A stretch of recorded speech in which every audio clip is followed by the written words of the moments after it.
Sometimes gardens are designed with one purpose and one audience in mind, but they can really benefit another audience, and this is a prime example. This garden is for children and their families undergoing cancer treatment.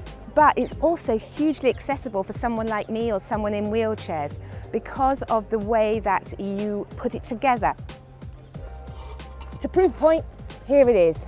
It's lightweight. I'd be able to build this garden all by myself with no help. Hugely, hugely accessible and empowering to people like me who don't always want help in the garden. It's modular, so you can basically have exactly what you're looking for.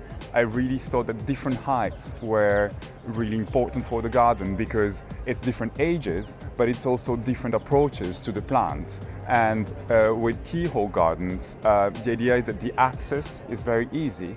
And I also wanted the construction to be easy. So I thought, what is the first construction game that a lot of children pay is Lego. So that's what we need. We just need a sort of interlocking system that whoever can do.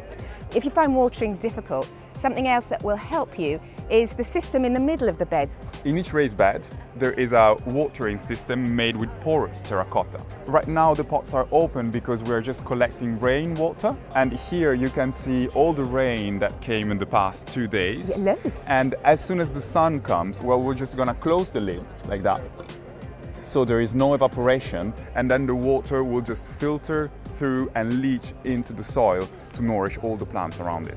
And for someone like me, who finds heavy watering cans difficult, it's a really good way of not having to water so often. It's another technical wonder, simple but perfect. Exactly. Yeah. This is the composting basket, which is a main feature of the keyhole gardens. And we are having all the garden cuttings in there because then all the nutrients leach into the root systems of the plants around.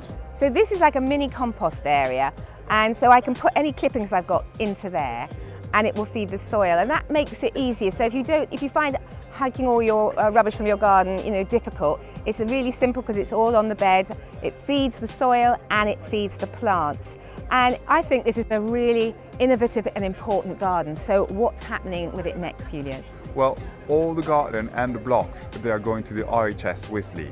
That is great. So lots of people will be able to share what I have and experiment and look at it and see how it suits them. Thank you for making something that I can build myself, and that people in wheelchairs, people with bad backs, people of small stature can just have the garden that they want. Well done. Thank you, Sue.